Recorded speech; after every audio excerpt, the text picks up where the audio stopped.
I am the Director of Environmental Defense Fund's Catalyst Circle Donor Program, and I'd like to welcome you all here today. Our members, our Catalyst Circle level supporters, our Legacy Giving, Osprey Society members, and guests. As I look out across all of you, you are truly the backbone of our organization. You really enable all of our work, and on behalf of all of us at Environmental Defense Fund, I just want to say thank you so much for your support. It makes everything that we do possible. Tonight we're going to be talking about the plight of the monarch butterfly and the efforts that EDF is taking to prevent its extinction. Within our lifetimes, as many of you probably know, the monarch population has suffered a staggering decline of 97% due to habitat loss, pesticide use, and a changing climate.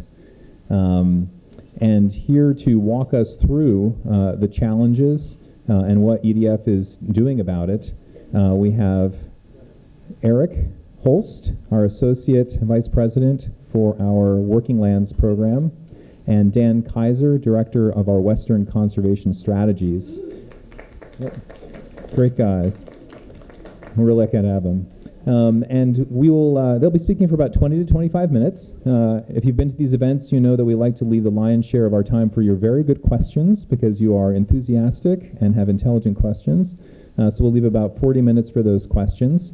Tonight's presentation will be recorded and we will make it available to you after the event. So if we don't already have your email address and you'd like a copy of that presentation, please see a member of our staff afterwards. Also, if you've not yet flown with the butterflies, and I'm hearing it's quite an experience, the virtual reality headsets in the corner over here will be available after the presentation, so do stop by and give that a try. So without further ado, I will pass off to my colleague, Eric. Thank you, Brian. Well, it's great to have you all here. It's a great crowd. Wow, it's amazing. It's such a beautiful day and a lot of other options, but it's great to have you here. Dan and I are going to walk you through just a little bit of content about the status of the Monarch, about what's driving interest in Monarch for EDF and for other organizations, and what we're doing about it in terms of trying to recover populations to kind of reverse this trend. So let's get into it. Oh, by the way, I wanted to say we're gonna move through this information pretty quick because I'm more interested in your questions. So we got a bunch of time at the end. So many times during these kinds of presentations, the speakers talk too much. So we're going to try to talk not so much and hear questions because it's a really fascinating topic.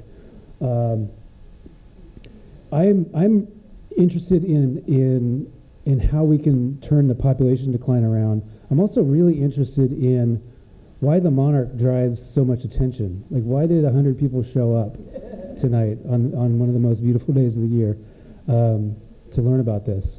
And what we're finding, we've actually done research on this. We find that there's something about this critter that is inspiring interest in conservation beyond the monarch itself. Right? And so just keep that in mind. This is, we think, kind of a catalytic creature. And this is an indication of it. How many are residents of San Francisco? Bunch. This is actually not in San Francisco. This is in Ogden, Utah, but it's a mural. This is San Francisco. So this is the artist.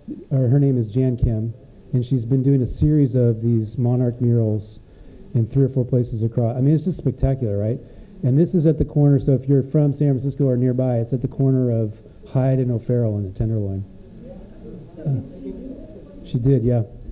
Yeah, so I just think this is just an amazing photo. But if you have a chance to get up there, oh, sorry, I'm going way too fast. All right, that's it. I haven't seen this yet. I live in Sacramento, but this covers 3 sides of this apartment building. So, have you? Okay, yeah.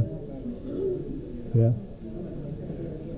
Okay, so just a little bit about monarch biology, real quick. Biology 101. There's 2 distinct populations of monarch in the United States, or in North America. There is the eastern population, and let's see, we're in February now. So they overwinter in Mexico, central Mexico. If you get a chance to watch the video, you'll see some photos of that overwintering groves in Mexico. And right now, a bunch of them are kind of moving up through Mexico, and they'll hit Texas in a matter of weeks, and they'll start breeding.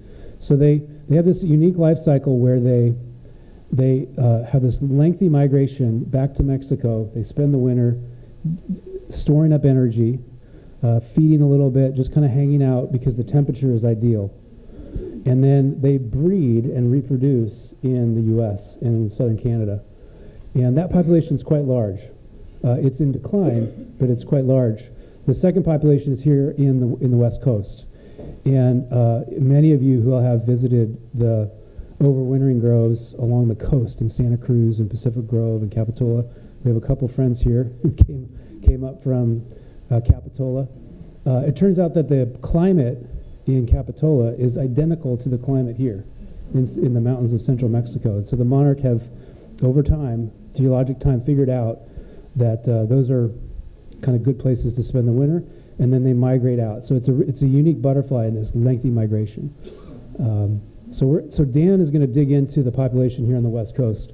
I'm just going to say a word about this is a chart of the population decline of the eastern population. So this is a far more numerous population, and what you see here on this axis is it's not population size, it's the size of occupied acres of monarch overwintering habitat. So that's how the biologists will use the occupied acres as a sort of surrogate for population size. And if the occupied acres are high, you know the population is growing. And so the decline has been quite precipitous over the last 25 years. I graduated from, I studied conservation in grad school in 1994, and it's actually kind of I consider it to be sort of a professional failure that this has gone on during my career, right? So we're trying to turn that around. This only goes up to 2018. The good news is that it got down to 2.48 occupied hectares in 2018, and it tripled last year in 2018-2019 winter.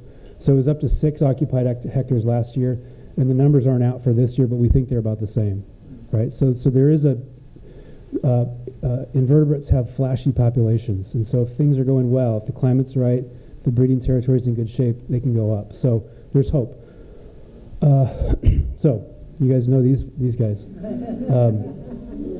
So I put this up there because I want to explain why EDF does the work it does. We're trying to figure out what we think is to be the gap in the conservation system that's causing decline of wildlife. If you rewind 120 years ago or so, this is from 1903, the theory at this time was we were seeing declines in wildlife populations, decline in forests, and all kinds of natural resources, and the response was to create protected areas, national parks. So the United States was one of the first countries to really prioritize the protection of these rare places. Yosemite. I grew up in the East Bay, spent a lot of my childhood frolicking around Yosemite, and was inspired as a conservationist. I want to acknowledge that my parents are here tonight. And my dad, Jim, and Sandra right here, and my sister, Shelley. So Shelley and I were, kind of hiking all over these, the valley, and it helped inspire me to become a conservationist. But it turns out that protecting national parks is not enough. They're good, they're not enough. And here's why. So, okay, hang on. Too fast again. Okay, so the benefit of national parks, and if you go back to this, you see this spectacular granitic landscape. It's actually not the most biodiverse. And for about half the year, except in years like this, it's too cold to support wildlife. It turns out farmers and wildlife like the same landscapes because they're productive. They have deep soils, they have a lot of moisture. So just real quickly, this is the U.S. These are public lands, okay? So the dark green are lands that are specifically managed for conservation. That's wilderness areas and national parks. And the light green are things like national forests that have some production. They're harvesting timber and things like that. And the picture's pretty good in the west. It's not so good in the middle of the country and in the east, okay? So this is urban areas, which have some conservation value, but even less than rural areas. So this is the inverse of that picture. This is what we call working lands. These are farms, ranches, and forest land that are managed for food, fiber, energy production. It's most of America, right? And again, you can look to the west and say, well, we have it figured out over here because there's a lot more public lands. Well, it turns out that the managed working lands, the ag lands, the forest lands are in the most rich and productive areas, right? So if you care about species like monarch, you have to care about these working lands. And so that's why, and this is a zoom in of California. You know, and again, most of the public lands are in the higher elevations. And it was easier to protect those because there were fewer competing interests in what, you know, sometimes called rock and ice. So we have centered our work on those green areas. And for the monarch, the breeding habitat that's most important is kind of right up the spine of the country. And then, you know, here's the Central Coast overwintering grounds, and they migrate out to the Central Valley and beyond. And so the folks that manage those lands are farmers and ranchers. So this is a farmer that we've worked with in Minnesota. Her name is Kristen Duncanson. She's a big corn farmer, right? And she's in southern Minnesota. And I don't exactly know how many acres she manages, but it's thousands. And so what we're doing is trying to identify leading farmers that can take a small portion of their thousands of acres and put it into habitat. And again, her farm would be sort of roughly about here. There's an interstate highway that goes from Laredo, Texas to Duluth, Minnesota, roughly parallels the Mississippi River. And that's the most important migratory habitat for the monarch. And so we're trying to work with folks like this to get habitat in the ground. If you watch the video later, you'll be introduced to Amy and George Greer. I'm going to keep switching back. They're from Brady, Texas, directly in the middle of Texas. And Texas is the first stopover for the migrating monarch, and it's where they start breeding. And the good years that we've had in the last 2 seasons, have been because the climate in Texas has been perfect for monarch breeding. And there's actually a lot of open space in Texas, ranches that support the kind of habitat that monarch need. And this is last slide, and then I'll turn it over to Dan. This is Kevin Ross. He is a corn farmer from Iowa. Again, I'm sorry to keep switching back. I should have done this. Right on the border between Nebraska and Iowa, right there. And he's also the president of the National Corn Growers Association. Sorry, they're very sensitive. So the value of working with Kevin, so I visited him last April, on the day he was actually planting corn. And you wouldn't know it, but he's probably the most influential farmer in America. And national corn is, you know, one of the most high value crops, and it covers more land in the U.S. than probably any other crop, except for maybe wheat. And so he represents the whole industry, and we're working with him to get habitat in the ground. And the idea is that by influencing folks like this, they can have a spillover effect on their colleagues. So you'll see him also in the video if you have a chance and meet his family. So that's a quick story of some of the biology, the current condition of monarch. We're going to now zoom into California a little bit, and Dan, who's our West Coast director, is going to talk about some of the cool stuff going on out here. Thank you. All right, thanks, Eric. So I wanted to just, in 10 minutes or so, cover a few ways I think EDF fills a niche in the conservation community that's unique. And first, I want to get into the science of the Western monarch. It's a little bit more nuanced than the Eastern monarch. I'm sure a lot of you know this, but it really informed our strategy. And then talk about partnerships we have to innovate where conservation can go on the landscape. Because in the West and the Central Valley, there's not a lot of room for conservation, besides in the wildlife refuges. And then finally, I want to just talk about how we can identify trends in the landscape that we may be able to take advantage of and optimize for conservation. That's a little preview. We all know why we're here. Okay, so this is the Western population. Similar curve, except no rebound recently. The last point, about 30,000 individuals were counted last year and the same this year in the winter count along I think it's 100 different coastal overwintering sites that are monitored. Many of you probably participate in that. So we need to figure out what was going on, because in the East Coast, or the Midwest, I should say, the hypothesis was a lack of milkweed. But in the West, we kept hearing different things about climate change, pesticides, or the big fires of 2018, what was really going on. So we held a workshop at UC Davis, and what was unique is we brought the scientists together to do a half day of the assessment of the population, but we also brought the California Farm Bureau, about half a dozen farmers we work with in our network, and restoration specialists to really think about where can they put conservation on the ground.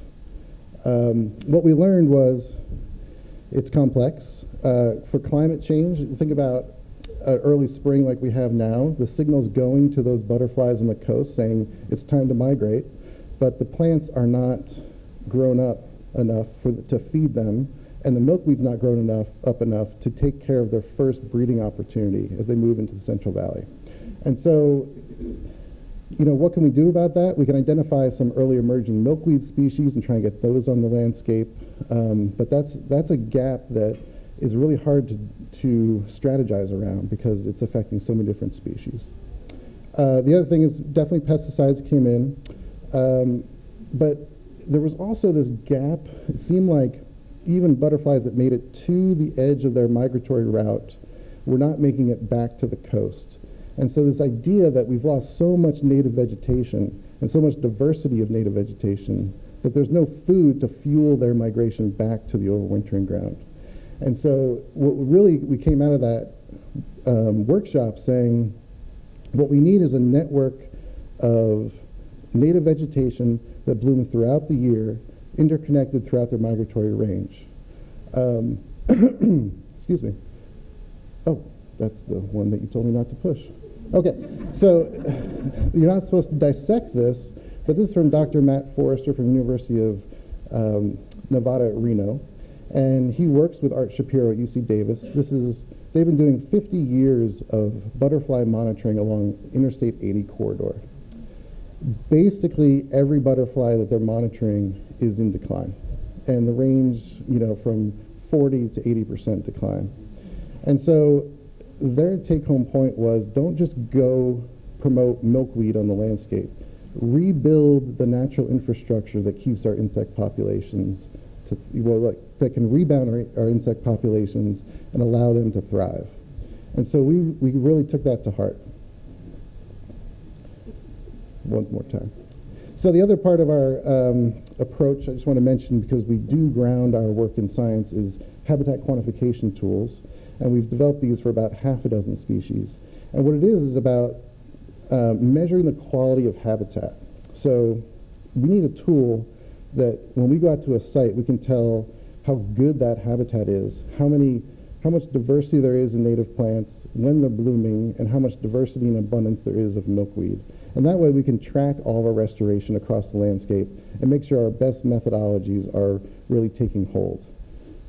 We're actually working with the California Association of Resource Conservation Districts. Every county has one.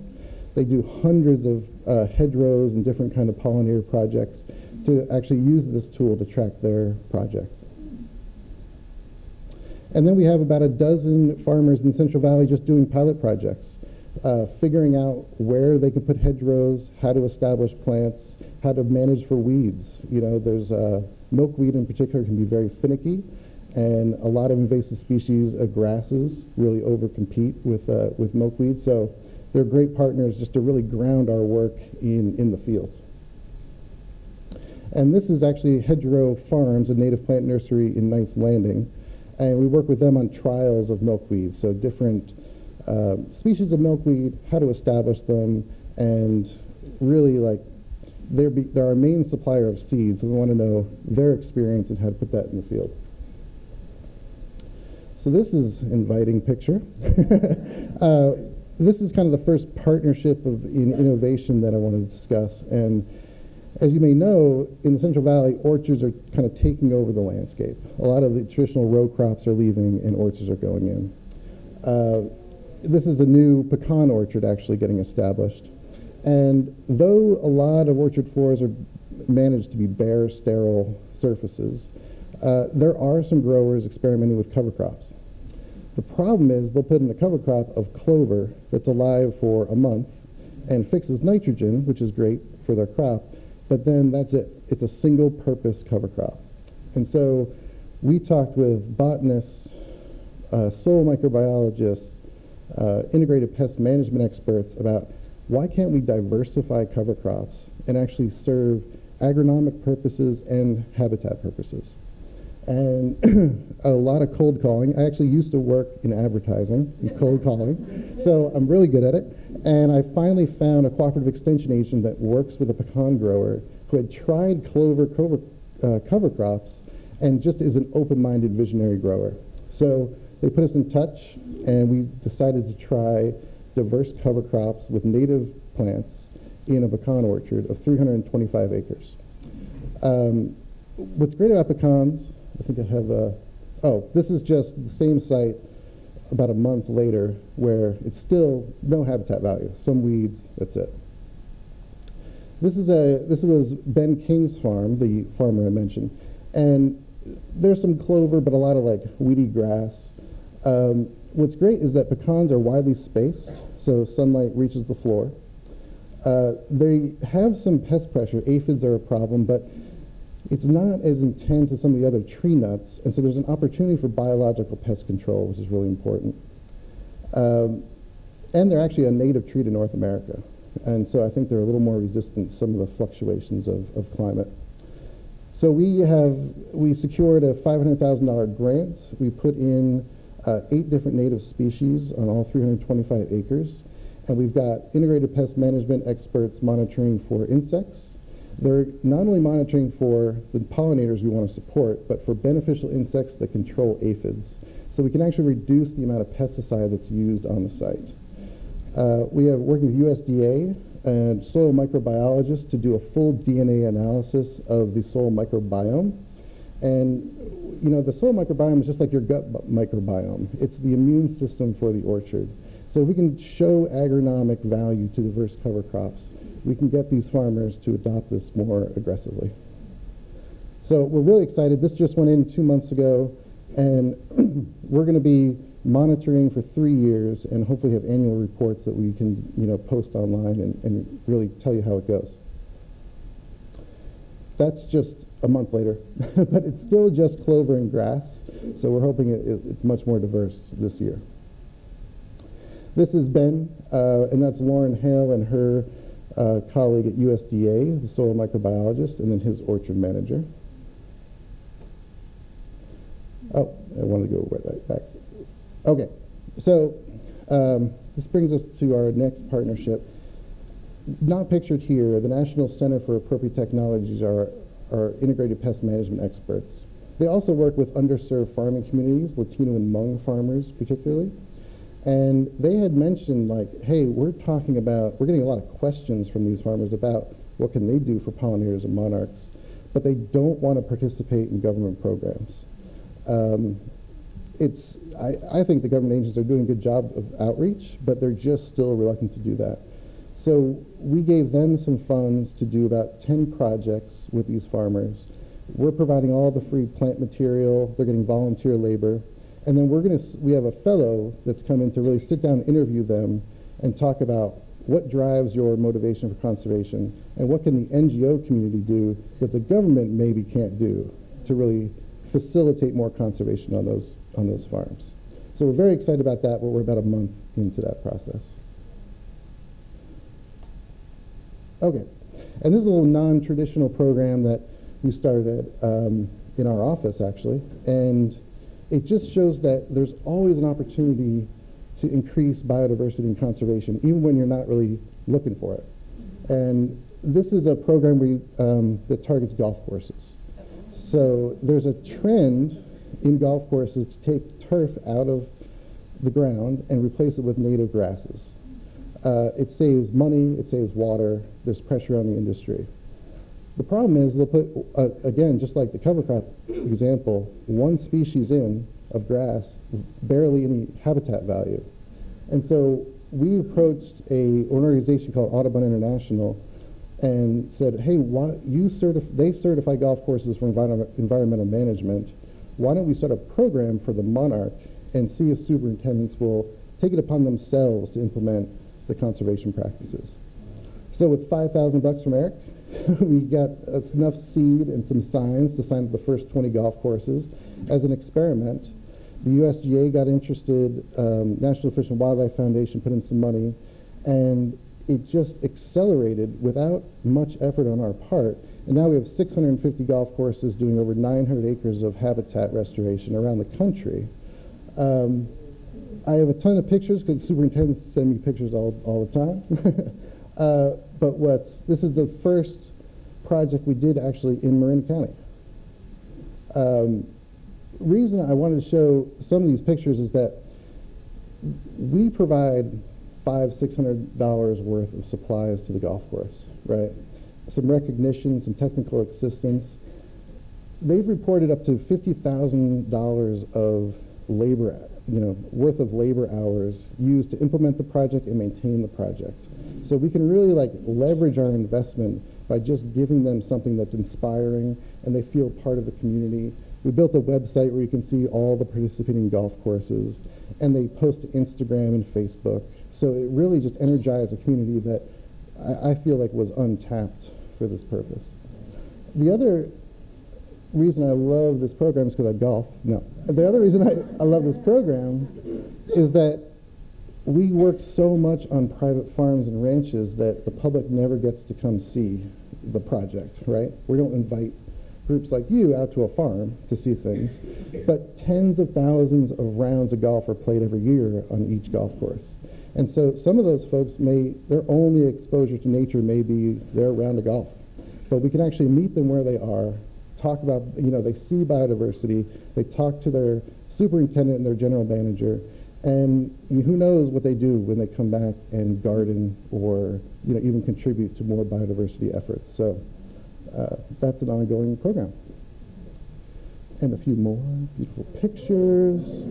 And then actually, I had to put this in because Eric and we had this idea over a beer at a golf course that was full of milkweed. And I was just like, Eric, what are we doing? There's milkweed everywhere on this place. We can get every golf course to do it.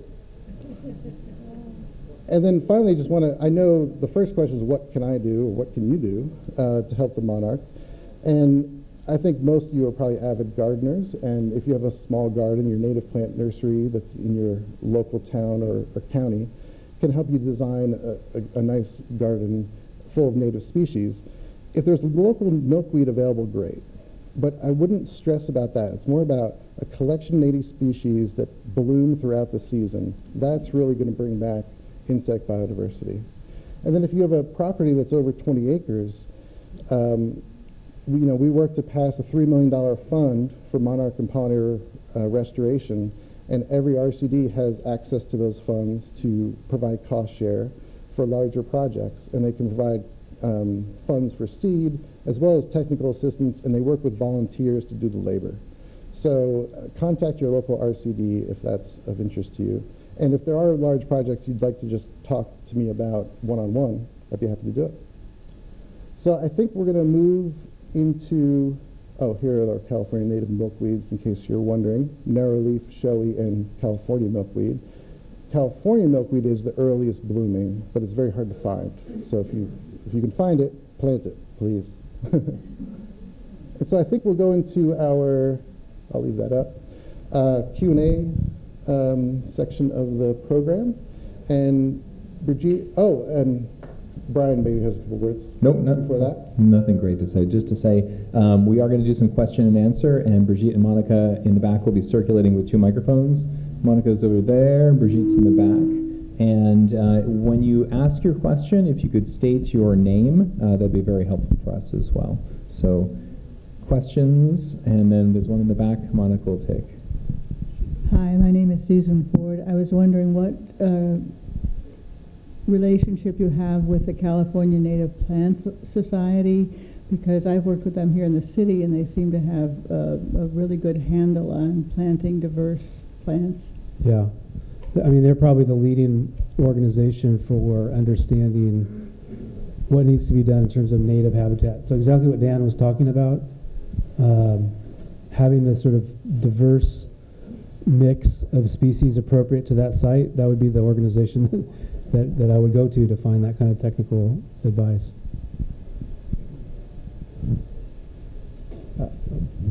My name is Susan Rothstein, and I have some novice questions because I'm not a scientist. I'm wondering, can you just explain why the monarch what the monarch's role is in the larger ecosystem? Like, I understand why bees are so important, but if you could talk about why the monarch is so important and why milkweed in particular is so important to the monarch. Well,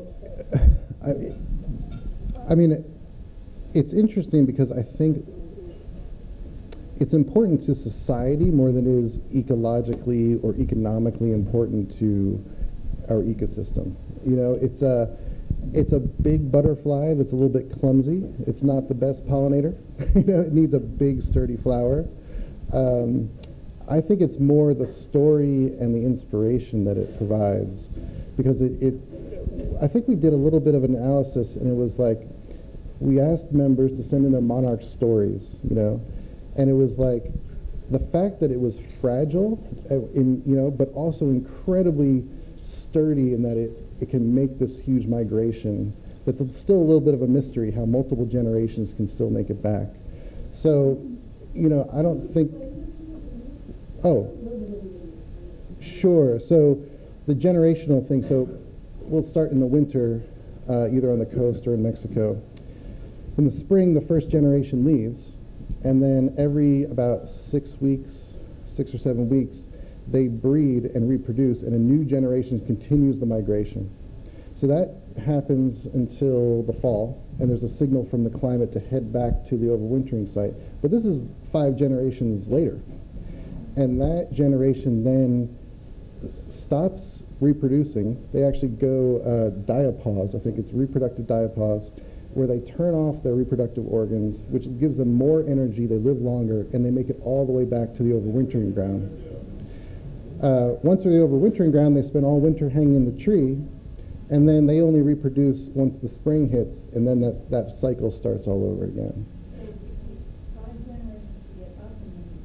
And then just one. So it's 6 or 8 weeks for each generation, and then the last generation that makes the trip back lives for 6 months to make it to the next year. They're pretty hardy. I mean, think about it. So some of them are coming from southern Canada to the middle of Mexico, overwintering, and then flying back to Texas. So it's kind of like a super generation. So it's a pretty cool thing. So no, it's very rare. The monarch has, I think, the longest migration of any other butterfly. Most butterflies are kind of localized. They kind of have their whole life cycle in a smaller area. Did that answer your question? Just the second part was why is milkweed specifically? Oh, yeah. Oh, yeah. Sorry, I forgot that part of the question. So milkweed has a toxin in it, and what the eggs that are laid on the milkweed plant hatch into caterpillars. They go through 4 stages of development or 5 stages of development. They accumulate that toxin in their bodies, and then when they turn into monarch butterflies, they're actually toxic to predators. And it's also the leaves of the milkweed is the only food that the caterpillar can grow up on. And so they're even now mimics, like the painted lady butterfly is a mimic of the monarch because birds don't eat monarchs. So the painted lady looks almost exactly like it, but it doesn't feed on milkweed to accumulate the toxin. So that's why.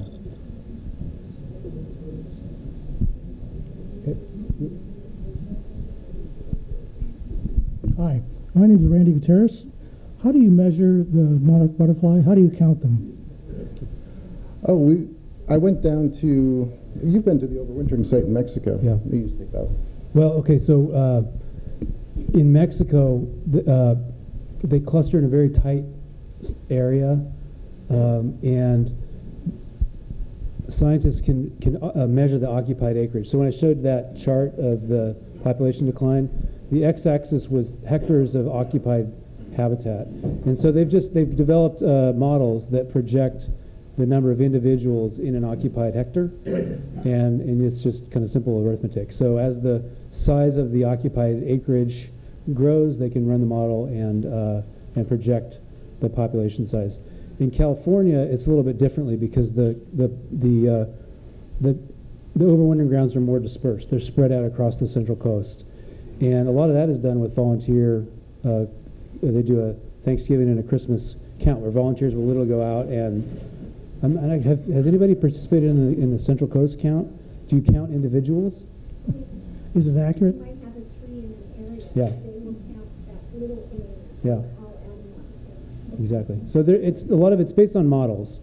Nobody's counting, individuals. When the population is in the millions, you can't do that. But you use models to project the population size. Do you think it's accurate? I do. I think it's. So you can test these models by, there's methods of calibrating the models to make sure that they're accurate. So, but what we know is the sort of relative growth and shrinkage of the occupied acreages, and so you know the sort of general sense of decline over time.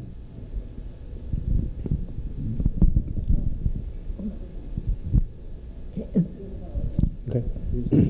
Hi, my name's Tony Garvin. I've got 3 questions, somewhat unrelated, but is the winter habitat in Mexico and Pacific Grove and Central Coast legally protected? Second, has a petition been filed with U.S. Fish and Wildlife for designation of the monarch as threatened or endangered? And the third, more practical, what's the habitat for milkweed? Can you plant it in the Sierras, in Truckee, or is it a low-lying crop? And how much water does it need? Okay, you get the third question. Okay. I'll take the first 2. So, or actually, remind me the first one. Is the winter habitat legally protected? So it's a complicated answer. In Mexico, the habitat is included in a biosphere reserve. So biosphere reserve is a category of protection that is recognized internationally, and the Mexican government has protected several groves. Most of it is in Mexico what they call ejidos. It's land that is owned and managed by native populations, and so where there's good cooperation between that local ejido and the next Mexican National Park Service, the protection is pretty secure. But it's not universally protected, that overwintering habitat. So it's a little bit of a mixed bag. In California, some of the land is in state parks and state beaches. Much of the overwintering habitat is on golf courses and people's backyards and things like that. You guys would know. So some of it's protected. I would say probably most of it is not. That's right. So there's like 200 primary overwintering sites on the coast. Only about 100 of those are on public lands that offer some protection, but 100 are on private lands. So you have development, and you may have regulations, land use regulations that protect them a little bit, but because there's no Endangered Species Act, protection. There is no protection of those groves. Right. So to answer your question, the monarch butterfly has been petitioned for listing on the ESA, the endangered species list in the U.S. It By was Center for Biological Diversity. There's 2 or 3 other organizations that were co-petitioners. It was supposed to have been a decision made in June of 2019. It was delayed by the Fish and Wildlife Service to collect more data, and now December 2020. So this year, the U.S. Fish and Wildlife Service will make a determination about the listing status of monarch. Milkweed. So there are, I think, 17 different species of milkweed. They all have their own kind of habitat needs, but in general, it's a disturbance species. So it usually, you'll find it after a clear cut in the forest. You'll find a bunch in the Sierras in some patches, and yeah, really, it's usually after fires you'll see milkweed come up. But there's even desert milkweed in the middle of Nevada desert. And so it's really about finding, Xerces has a great map of habitat suitability in each species of milkweed.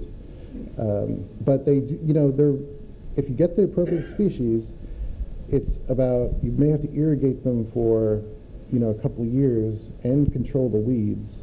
And then once they're established, they're native, you can leave them alone.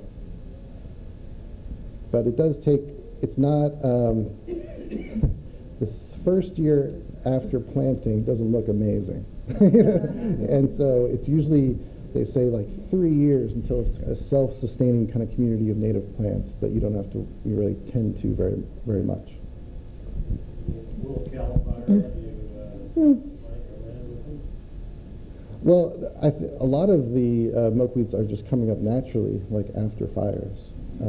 But there's been some work with transmission lines and the area that needs to be kept low to prevent forest fires, obviously, and whether they can restore habitat better. So there's a whole working group out of University of Chicago to work with power companies around the country to try and utilize that. But so there's a lot more efforts going on than what we covered today.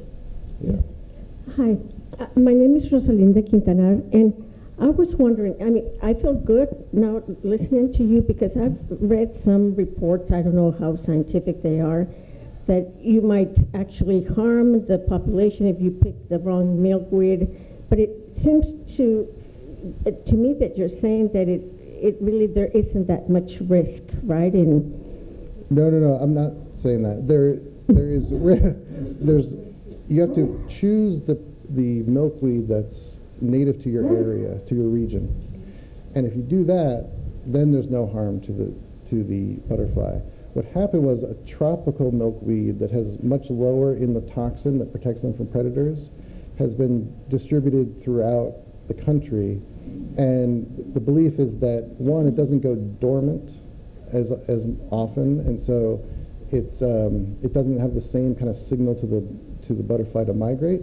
And also, it doesn't build up that natural defenses against predators. And so you do want the regionally appropriate milkweed species. Well, the issue of dormancy is important. So by that, it means it doesn't die off in the winter, especially if you live here in the Bay Area where it doesn't freeze, like in San Francisco. If you have tropical milkweed, you want to cut it back in the winter. If you live where I live in Sacramento, it'll freeze and die. But if it doesn't freeze, you got to cut it back or get rid of it. That's better.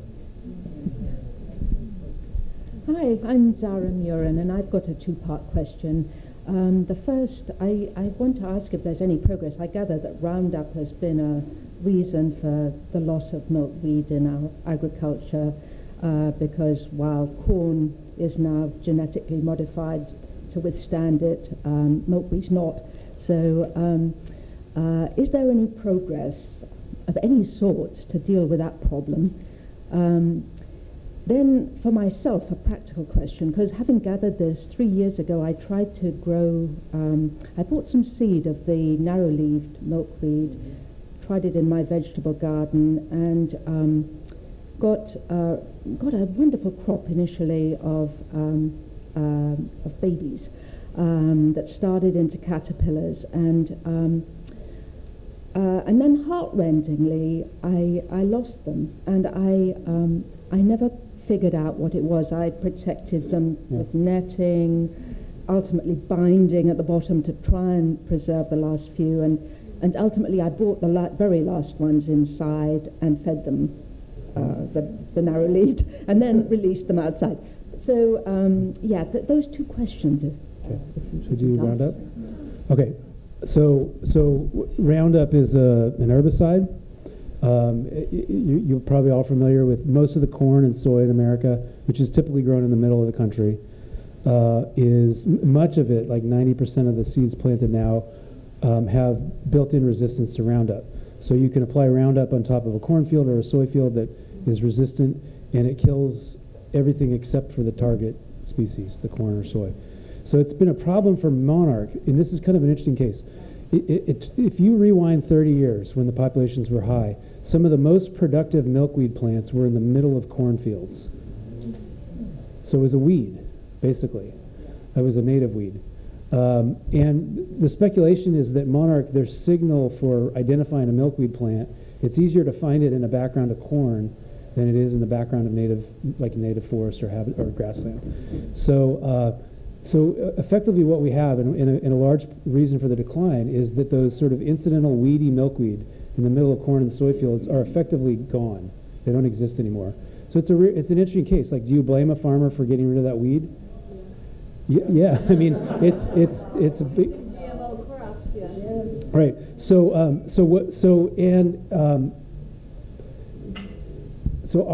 our response to that is not to ask farmers to put weeds back in the middle of their fields, but it's actually to better use the edge of their fields, right? So, and again, if you drive through the Central Valley, or if you drive through Iowa or Nebraska, it looks like a field, it looks like a landscape that's covered with crops, but there's nooks and crannies everywhere. There's corners of fields that are available for habitat. There's roadsides that are available for habitat. It turns out research has been done to show that just somewhere between 1% and 2% on average of every corn farm in America is a money-losing acre, meaning that it would be better to not plant corn on that acre that's going to lose money. Why not put habitat on that? So we're trying to find ways to pick out those least productive acres, those corners of fields, edges. Dan showed a picture. The picture of there was a barn with a mural on it. It's called Davis Ranch. It's up near Chico. Yeah. They had a road that went through their farm. It was a 2-lane road. They thought, well, we don't need 2 lanes. We'll just take 1 lane and put it into habitat. So it's a matter. So the strategy is to take better advantage of the nooks and crannies. Do you want to take the rearing? No, I don't know. He doesn't know. It's so hard to say, like, what went wrong. I know that we've had advice from Hedgerow Farms to actually put our resources into seedlings that actually have them grow up a pretty strong plant and then put them into the ground rather than trying to start from seed. For milkweed. For narrowleaf, as well. And so I don't know what could have gone wrong, whether that could have been the plants weren't strong enough to kind of support the caterpillars, or they could have not built up enough toxin. Their predator could have gotten to them. There's also some diseases that affect the caterpillars. Oh, yeah. It could have been that. The caterpillars are toxic, but there is predation, right? So there could have been birds that come by and take them. They might have gotten sick. The strategy that you use of pulling them inside at the very end, and then letting them go is actually not a bad idea.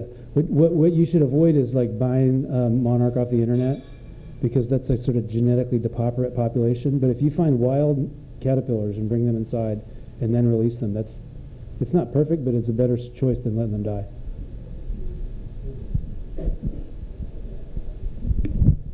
Hi, my name is Cindy Cam. I wanted you to hear a little bit more about how this climate change is affecting other Lepidoptera and other insects besides just the monarch. Yeah, there was, and I'm just really speaking about Matt Forrester's, the great thing about the scientists we got together was that have been studying this for so long. It's also very hard for them to give definitive answers. There's a lot of speculation. But it was interesting with mountain butterflies that actually, and I hope I get this right, Mr. Forrester, Dr. Forrester, is that the theory, I think, was as climate change increased temperature, that butterflies would just move up in altitude, right, seeking cooler areas. But they found that they weren't doing that. It was actually the valley temperature change was actually affecting mountain butterflies. And so they were not like kind of the mid-tier, not the alpine, but kind of the Sierra forest butterflies were not moving up into the alpine. They're actually getting squeezed from both sides. And so it wasn't all just this nice little shift. It was like, actually that's not our habitat, so we're not going to move up there, but we're getting squeezed from below, and those declines have happened as well. So that was the best example I can think of from that presentation. Yeah, hello, my name is Dirk Kloss, and just maybe to answer the question that the lady just asked you, I'm on the board of directors of Natural Partners, and we created 15 years ago the Monarch Sister Schools program, which currently mostly works with schools on the East Coast. But just to answer to the question of the plant problem and dying, So we mostly in the Chesapeake Bay area work with schools there, and they all are being supplied by our partner in the Chesapeake Bay area is the native Chesapeake Natives is basically a nursery, and they provide, as you suggested already, seedlings and bigger plants that might help in solving that problem. So just as a recommendation for that. We currently don't have schools here in California or on the West Coast. So if there's anybody here who's interested, they can reach out to us, and it might be interesting. The idea basically behind it is just to explain is that we are collaborating with schools here in the U.S. And with schools in Mexico where the butterflies come from that go to the East Coast schools, and then the school kids communicate over the internet and talk to one another. They also visit one another, something that we're also funding.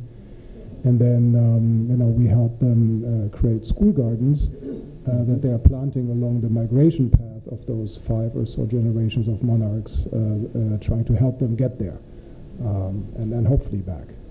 That's great. Just one partnership I didn't get to mention. River Partners, they do a lot of restoration for the government, and they manage a lot of land for the government, like wildlife preserves. And so they would go out and collect a bunch of seed of milkweed seed that was all appropriate for that watershed. And then they actually do work with schools, botany clubs that will grow out the seedlings, and then they take those seedlings and put them back out into the habitat. So it happened organically, but I'm sure there would be interest in moving into the western region. Hi, Kathy Pearson from Santa Cruz. Okay. Oh, there. Thanks. Hi. So I'm wondering, you mentioned that the tropical isn't as good as the narrow. So do you think that people in Santa Cruz should be growing tropical rather than narrow weed? I've heard that narrow doesn't have as many, it's not as dangerous to the butterflies. So I'm wondering what you propose, tropical versus narrow weed for Santa Cruz. Okay. Well, I have not heard of the benefits of tropical milkweed outside of its naturally occurring range, so I'm not sure why there's momentum to plant it there.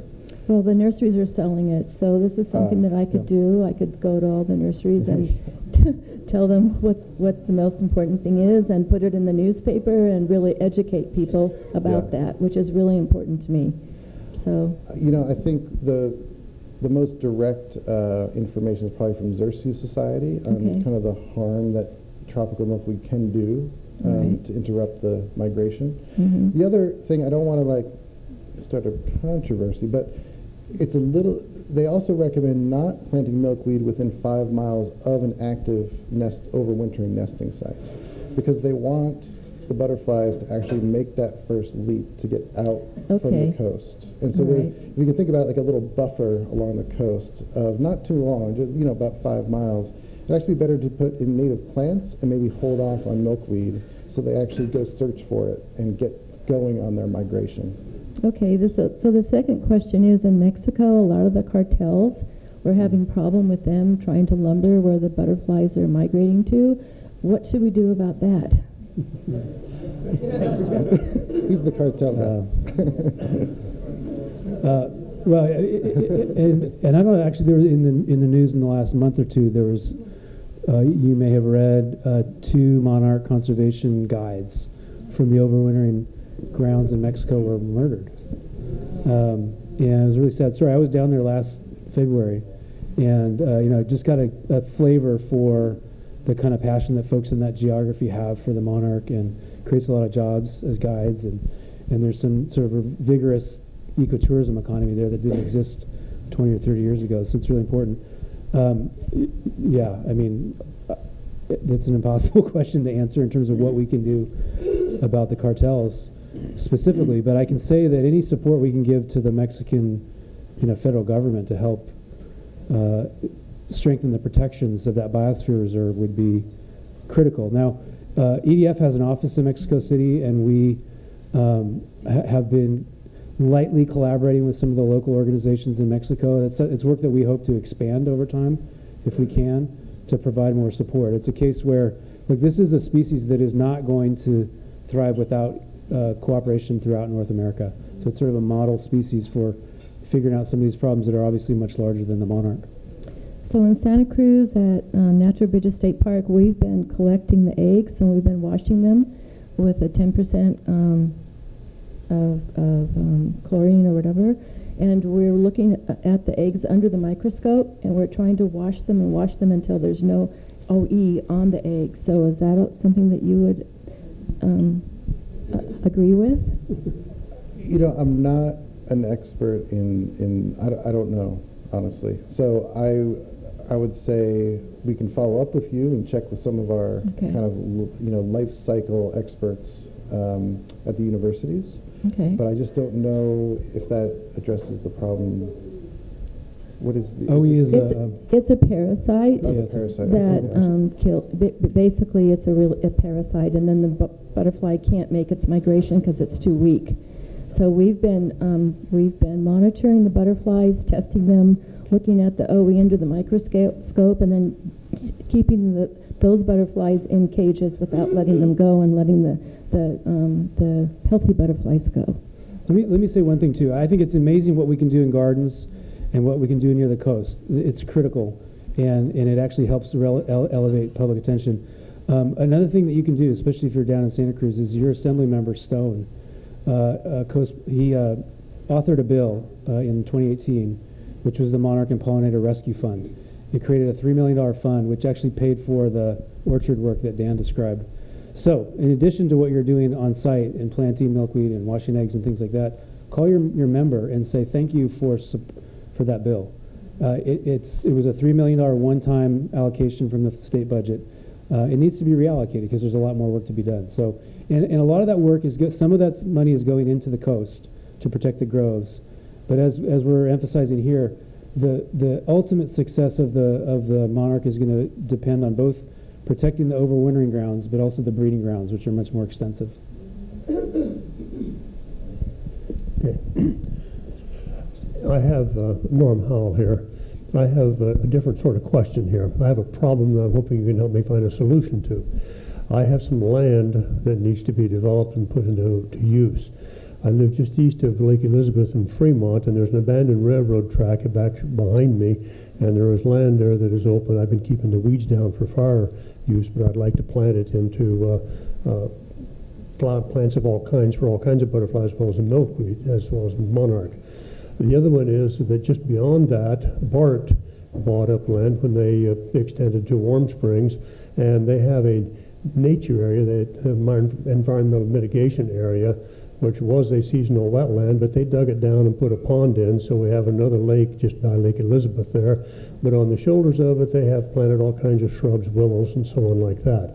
And I'm wondering if there's anyone here who can have some connection with BART, that maybe we might get them to reconsider that a little bit and change it and put in some plants, because they have put in a watering system and everything there, and it's all ready to go. But somehow we're going to have to get a hold of BART and see if we can get them to be a little more environmentally conscious here.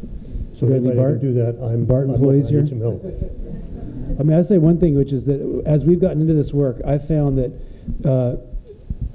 every agency, so I had a woman approach me once. She was from Caltrans, and she was a fan of the Monarch, and she wanted to figure out a way to get her agency to take advantage of all the empty space that they have in, along roadways and whatnot. I would be willing to bet that there's somebody in the BART, kind of employee network that cares about this, and we like within this group in our connections, we could probably find that person. Now, the folks running the show, like if you ask for a meeting, they might ignore you, they might not take the meeting, they might act sympathetic but not do anything about it. But I think that there's a big opportunity in sort of working up kind of grassroots through some of these agencies, because people want to work for agencies or companies that are doing good things. And when the bosses start to realize that they're not sort of meeting the needs of their employee base, it's just a theory about how you might, you kind of get BART to turn over. And then we talked earlier, I know that the other abandoned railroad is Union Pacific, right? Same deal. Like, go to the top and ask them to do something about it. And if they don't, see if you can work the network to find, somebody within the ranks that might be willing to help. And then I think your neighbor there was talking about the Native Plant Society. In terms of if you get somebody to support that, the technical challenge will be the least of your challenges, figuring out what species to plant there's lots of advice that you can have to kind of be successful there, I think. Hi, my name is Terry Keys, and this is sort of a citizen science kind of thing. We have two properties. We have one down in Montera on the coast, just right next to Highway 1, and we have another in San Francisco that's at the corner of the beach and Golden Gate Park. And I have to admit, I've been on Nextdoor, and Nextdoor, the conventional wisdom down in Montera is you don't plant milkweed because it disrupts the migration or something like that. So I didn't buy any milkweed this year, but would it hurt? I mean, we have lots and lots of trees in Montera. We have Monterey cypress, Monterey pine, and then in Golden Gate Park, there are all kinds of trees. So should we plant milkweed? Should we try to establish a little colony in that area? Well, I mean, there's two different issues. One is that the Bay Area actually has a resident population of monarchs that don't migrate. So it's kind of an urban population of monarchs. But I think what the scientists were really driving home is abundance of milkweed is not the number one issue. They really think it's food for butterflies and native plants to provide that food throughout the season, the spring, summer, and fall. So I would say if there's a question, then to be conservative about it, if you're really within that 5-mile buffer of the coast, just plant native wildflowers and shrubs that'll actually provide that food. And you're doing, 99% of what you will be helpful without risking, interrupting a migration. I just wanted to add on to that. It caused me to think a little bit about what we're trying to protect when we protect the monarch. So the likelihood that the monarch will go extinct is very low. So this isn't a condition like the dodo bird or the passenger pigeon. So we can rear monarch in captivity, and so we're likely to have them around. What we're at risk of losing is this migratory phenomenon, which is really unique. So in answer to your question, I think anything we can do to kind of keep alive the migratory phenomenon, so it's not a species, it's a phenomenon, that if we lose it, it's going to be really kind of disappointing, right? Because it represents something that no other species represents. So it's just in response to your question, I think anything we can do to push monarch out into their breeding territory to keep alive that phenomenon is really important. So I actually had the exact same question, but I'm still unclear. So if the word is that 5 miles in from the coast, and I'm in San Leandro, which clearly is in there, and if I plant milkweed, that's actually counterproductive because I'm just helping urban, non-migratory populations. So instead I should do native, pollinator-friendly food plants, essentially. So just give super clear guidelines, because I think there's a ton of confusion out there. Sure. So the recommendation from Xerces, who's really the leading kind of science organization that has been working on monarchs for a long time, just that if there's milkweed beyond 5 miles from the overwintering site, then the monarch are likely to reproduce and continue their migration. But if it's closer, they may go reproduce and then go back to the coast and not make it. And so I would say that's probably not an exact, distance, but that's the guidance that we're recommending. And so, diverse native plants, and if you're outside the 5-mile buffer, include milkweed. Good habitat for monarchs and the pollinator community is only about 5% milkweed. It's not that we're trying to get big crops of milkweed everywhere. We're really trying to get milkweed as part of a diverse native plant community. And so I think that's, it can be frustrating to hear a little bit of uncertainty around that, but we're just going based on what we've heard from the experts. Who's got? I do. Oh, yeah. Linda Taberbeck. So one especially quick question. The 2 purple blotches on the map, were those the breeding sites of the eastern group? This was the map that showed the migratory paths? Yeah. I believe that those were blotches that I put on the map to represent sites where the video was filmed. Oh. It's over here. And I just forgot to take those off. So the breeding happens everywhere. almost in every state in the U.S. Oh, okay. And so there's no specific site. It's very dispersed across. But the most, like what I did mention is that I-35 from Laredo, Texas to Duluth, Right. Minnesota is the most abundant breeding for the eastern population. And then again, in California, what we're trying to do is push them out into the Central Valley and the foothills, which is the most productive breeding ground for the western population. So my second question is, I live in San Francisco. Mhm. So you're saying there's actually a resident population in San Francisco? Is that what you said? In the Bay Area, yes. In the Bay Area. So what would be the best thing to shoot for my small garden space? The variety of native plants, and contact Xerxes to say which ones? Well, any of your local native plant nurseries should have, for example, I'm out in Ocean Beach, and so we're in the middle of planting our, native garden. And so we went to Slope Garden Center and just talked to their native plant expert. And we're not including milkweed, but, the resident population is not going to migrate, so it's not going to harm them as much, just this Bay Area. There's, right in the East Bay near the Oakland Airport is a grove of trees where they spend the winter, and then they'll disperse throughout the bay. So it's just a little bit of a nuance that there's this pocket of resident population. Yeah, okay. Oh, here. Hi, my name is Eleanor Laney. We have had a Monarch project in Palo Alto for the last 5 years, and it's very hard to propagate the narrow leaf, but we have managed and have probably propagated about 2,000 of them, and we have outreach to farmers markets, and we have Foothill College involved. I attended the Carmel January Monarch Summit, which was the first one. There were over 150 people there, ranging from New Jersey all the way to Hawaii, and Chip Taylor and some of the major people that have been working on the monarch migration for the last 25, 30 years, Xerxes Society, EDF, Emma Pelton, lots of people were there. And the Western collapse, people were trying to learn from the East Coast, because that population this minute, just this year, is good. But as Chip Taylor, the authority, says, it was the perfect storm. And every year you're not going to have the right amount of vegetation. Things were okay down in Mexico and whatever. So if there are two things that you would like to do besides planting the pollinators in your garden, that's the number one. But two specific things you can do as volunteers.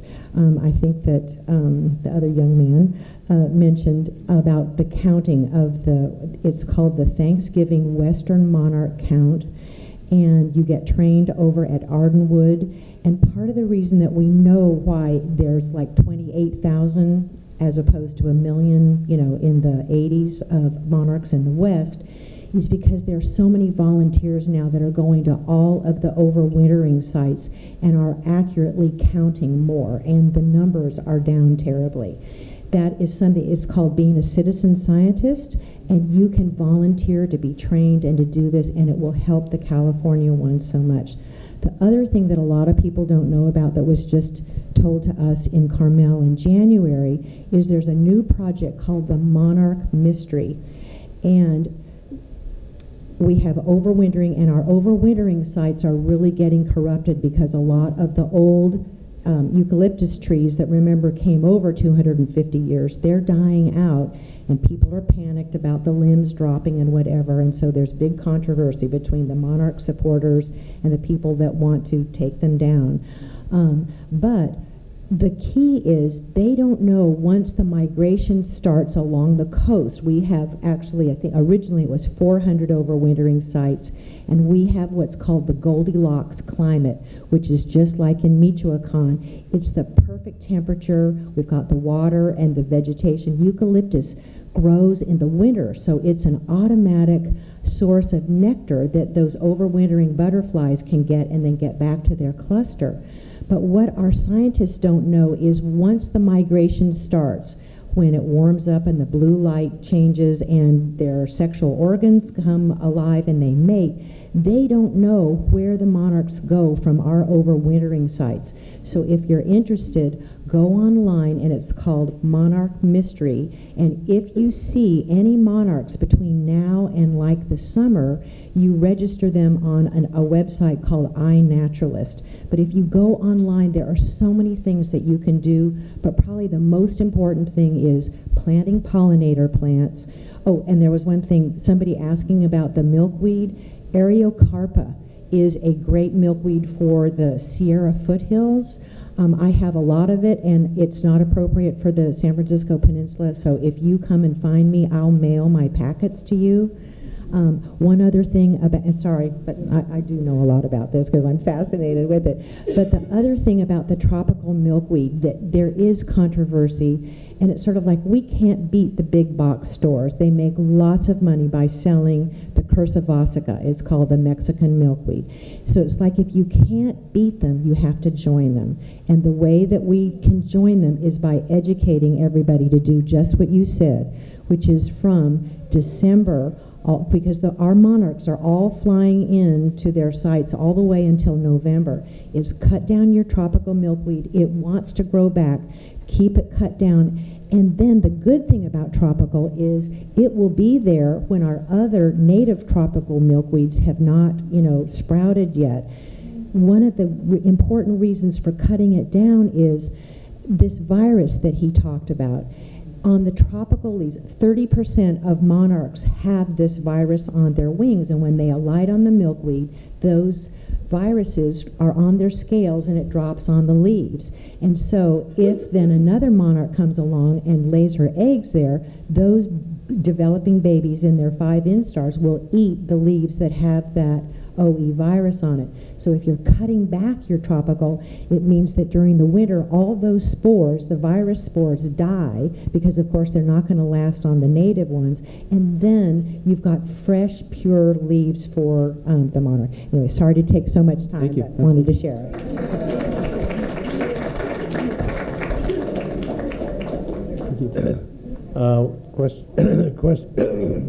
Question.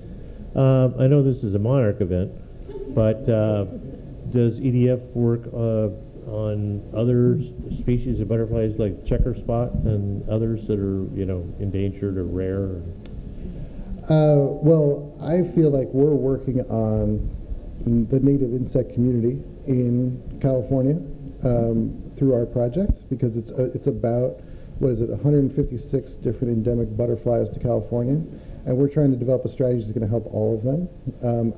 I worry about, as much as I worry about monarchs, I worry about the 4,000 native bees to North America and what's going to happen to them, and the food for the birds, grassland birds and everything. So we really got to build, the insects are like the phytoplankton of the land, the basis of the food web, and so we're really trying to do that. We do work on other endangered species in California. We work on some wetland species, like my favorite, the giant garter snake, which everyone loves. We don't have events for the giant garter snake. And a lot of riparian birds and some raptors and things. So we do other wildlife work as well.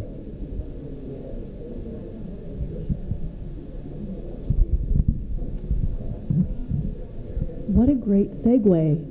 I'm Lori Klosterman. My question was going to be, in the very beginning you were talking about, musing about why the monarchs have captured everybody's interests to such a degree. And so, partly most people are not afraid of butterflies as opposed to wolves and, other things. And snakes, yes. So I was just wondering if you'd like to say something about what you've encountered in going out and talking to people about butterflies, this guy with the corn, who's like, sure, I'll plant that. What is it that people are, not just about butterflies, but what do you see is really motivating citizens to want to save, nature, basically? Yeah, I'd love to hear what you've experienced. So I'm a little bit out of my league here, but we did partner with social psychologists at Cornell University to study some of this phenomenon. And I'm not fluent in the results, but what I can say is that and I'm interested if there are psychologists in the room or folks that would relate to this. There was one of their findings was that the sense of vulnerability of butterflies, it triggered some kind of a psychological response in a lot of us. It's very similar to the feeling that we have about babies. So it triggered kind of the same instinct. So I've heard this presented. I haven't studied the literature, but it made sense to me. And that it was not, and that the response was across both genders, and it was up and down the sort of age brackets. So there's surprising affinity of, you know, I don't want to be too stereotypical, but, you know, kind of a more male, older male, had a very similar kind of emotional response to the plight of the monarch that a younger female would have. So there wasn't this kind of sort of confusing morass. So it's just, I'm not an expert in this, and there might be folks in the room who are more expert than I, but if you're interested, just give me your contact information, and I'll try to get that research to you. My other hypothesis, and I haven't borne this out with research, but the monarch life cycle is studied by just about every student in the United States. You know, if you're taking zoology in 5th grade, you're studying, you know, this kind of unique life cycle that butterflies have, and the focal species that is being used is monarch. And so I think that's again a theory of mine of why there's been so much response. It's been interesting. So if you guys are Edf members, you probably hear from us regularly through email and Instagram and all that. And so, I think we have some of our membership staff here. The response that we're getting from our membership, which is 2 million strong across the U.S., is sort of what our membership department likes to see is they like to see people show up at events. They like to see people engaging on our website, engaging with Facebook and whatnot. And the response we're getting from appeals around Monarch is greater than anything we've ever seen. And so and so it's one of the reasons that stimulated this research was to try to figure out, well, how can we do more of this? How can we do this? But it's a fascinating question that I'd love to understand more about. Right? One more question? Okay. Who's got that? Yep. Hi, my name is Richard McGarry. I'm a guest of a new member, Alexandra Kutik, tonight, and very glad to be here. I know local or Northern California habitats like Pacific Grove, West Marin, Stinson, Bolinas, perhaps further north. You mentioned the Central Valley. Can you be more specific about some of the locations down there where there's activity and when? Thank you. Can we get the, do you have the I want to show a photo. Take it away. It was messing up the video. Is your question within the Central Valley where? What are the more specific locations? Yeah, so pretty much the coastal range, so definitely like staying in the mountains, they're definitely moving up north through the coastal range. But when they get over, it's such a broad, it's such a long range of overwintering sites that some closer to San Francisco are probably following the coastal range up and going all the way into Oregon and Idaho. And then the ones farther south hopping over the coastal range, going up the Central Valley. But really they're keying in on the Sacramento Valley, the Northern Valley, as really important. Now, some will go north and then some will go east and actually go into the foothills over the Sierras and into Nevada, and actually go and hit some desert milkweed like way out in the Nevada desert.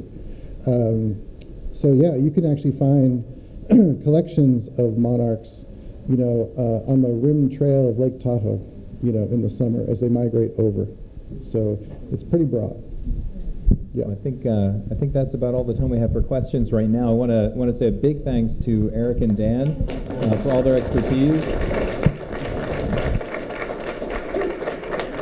I'd also like to thank all of you. I'm always extraordinarily amazed at the level of depth and expertise and passion and knowledge that the EDF member and donor base have. Thanks for bringing those questions, the great ideas here. I certainly learned a number of things, both from our speakers and from some of our audience members. And thank you again. I can't reiterate enough just how much all of your support means to Eric's work and Dan's work and all of our work on the climate and health issues. It's really folks like you who are making it all happen. So look around the room at one another and congratulate each other Without you, we would not be able to do this great work. If there were any questions you wanted to ask today that you did not get to ask, feel free to jot them down on a page in your notebook, pass it to one of the staff. We'll make an effort to get back to you with an answer on that. And if you've not yet tried out our virtual reality goggles, the Butterfly Effect, it'll be open for a little while after this, so feel free to come and check that out. So thanks so much for coming, and have a great evening.